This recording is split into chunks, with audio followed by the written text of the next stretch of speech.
अस्सलाम वालेकुम, welcome eight medics web point. Doctor Abdul is here.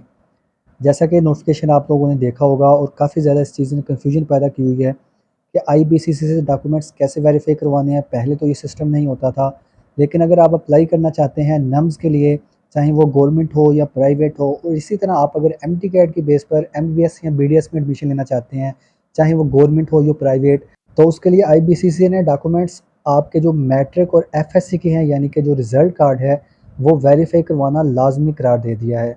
इसकी रीज़न यही बताई गई है कि पिछले सालों में कुछ बच्चे अपना फेक रिज़ल्ट की बेस पे एडमिशन स्कोर करने में कामयाब रहे हैं। तो आईबीसीसी ने अब एक क्यूआर कोड जो है वो स्कैनिंग का सिस्टम स्टार्ट किया है, जिसकी बेस पर सिर्फ जो ओरिजिनल डॉक्यूमेंट्स होंगे बच्चों के, उसी की बेस पर उन्हें एमबीबीएस या बीडीएस में एडमिशन मिल सकेगा। ये सारी इन्फॉर्मेशन आपके साथ शेयर की जाएगी, काइंडली वीडियो कंप्लीट देख लीजिएगा। इसमें कितनी फ़ीस है, आपने घर से लेकर बोर्ड तक कैसे जाना है, और बोर्ड से आपने आईबीसीसी के ऑफिस में कैसे जाना है, सारी इन्फॉर्मेशन आपको प्रोवाइड की जाएगी। स्टेप नंबर 1, जैसा कि आपको पता होगा, मैट्रिक का एक रिज़ल्ट कार्ड होता है जिसे आप डीएमसी कहते हैं, और इसके अलावा एक सनद भी जारी की जाती है जिसे हम सर्टिफिकेट कहते हैं।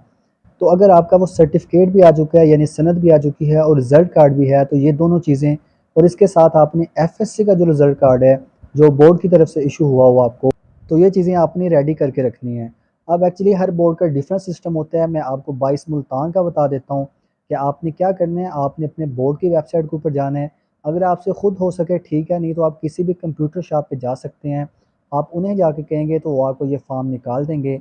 इस तरह का फ़ार्म आपको नज़र आएगा, जो कि अब्रॉड के लिए फ़ार्म होता है, यानी जो पहले बाहर के स्टूडेंट्स होते थे, जो फ़ॉरेनर होते थे, उनके लिए फ़ार्म लाज़मी था।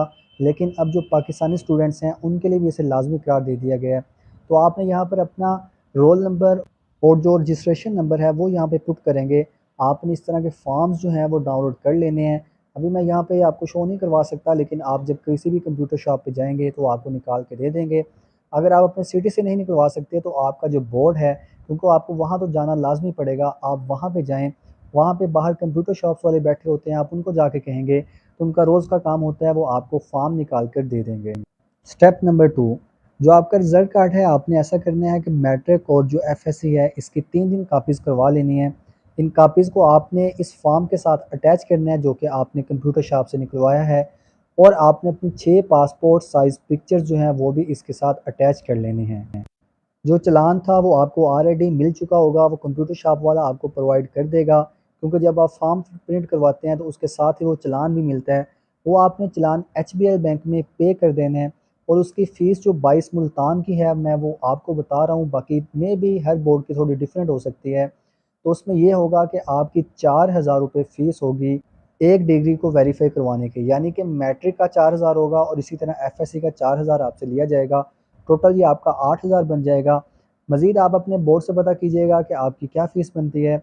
ये 8000 पे करने के बाद आपने ये डॉक्यूमेंट्स जो हैं वहाँ बोर्ड में जमा करवा देने हैं। वहाँ पे एक वेरिफ़िकेशन रूम बना होता है, या वहाँ से जाके पूछ सकते हैं, वो आपको गाइड कर देंगे। स्टेप नंबर 3, जब आप ये अपने डॉक्यूमेंट्स वहाँ पे उन्हें दे देंगे तो थोड़ी-सी देर लगेगी, लेकिन उसी दिन ही आपको इंतज़ार करने के बाद ये जो तमाम डॉक्यूमेंट्स हैं, ये आपको वापस मिल जाएँगे। ये सारे डॉक्यूमेंट्स आपको एक लिफ़ाफ़े में सील्ड करके दिए जाएँगे, और आपने इनको खोलना बिल्कुल भी नहीं है, और आपने इसे आईबीसीसी ले जाना है। स्टेप नंबर 4, जो कि बहुत ही इम्पोर्टेंट है, आईबीसीसी में आपने अब जाना है, जो कि उसके 5 रीजनल ऑफिसेज़ हैं। जो आपसे पॉसिबल हो आप वहाँ पे चले जाएँ। इसमें अगर पंजाब की बात करूँ तो लाहौर और बहावलपुर में ये मौजूद हैं, और इसी तरह सिंध में ये कराची में, बलूचिस्तान में कोयटा, और केपीके में पेशावर में मौजूद है। आपने क्या करना है कि ऑफ़िस में चले जाना है, अपने ये जो डॉक्यूमेंट्स हैं जो कि आपको एक लिफ़ाफ़े में मिले थे, आप वहाँ पर जाएँगे, उन्हें जमा करवाएँगे उनके काउंटर पर, और वहाँ जमा करवाने के साथ-साथ आपने फ़ीस भी देनी है, जो कि इसकी फ़ीस है 1200 एक डॉक्यूमेंट की, 1 डिग्री की, यानी कि आपका टोटल 2400 बनेगा, 1200 मैट्रिक का और 1200 एफएससी का। ये जमा करवाने के बाद आपको जो है डॉक्यूमेंट्स उसी दिन ही रिसीव हो जाएँगे, आपको कुछ वेट करना पड़ेगा, और ये डॉक्यूमेंट्स अटेस्टेड होकर आपके हाथ में आ जाएँगे। तो ये सारा प्रोसीजर है। यानी कि अगर मैं मुल्तान के एक स्टूडेंट की बात करूँ जिसका मुल्तान का बोर्ड था, तो उसका जो टोटल इसमें एक्सपेंस आ रहा है, वो आप देख सकते हैं कि 8000 बोर्ड में और 2400 वहाँ पर लगा है, और आने-जाने के जो अखराजात हैं, तकरीबन टोटल 12 से 14,000 तक उसका ये खर्चा हो जाएगा।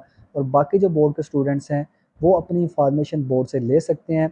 और जितना जल्दी पॉसिबल हो सके, अगर आपने अप्लाई करना है एमडी कैट की बेस पर एमबीबीएस या बीडीएस में या नम्स के लिए, तो आप इस प्रोसेस को जल्दी से कंप्लीट करवा लें।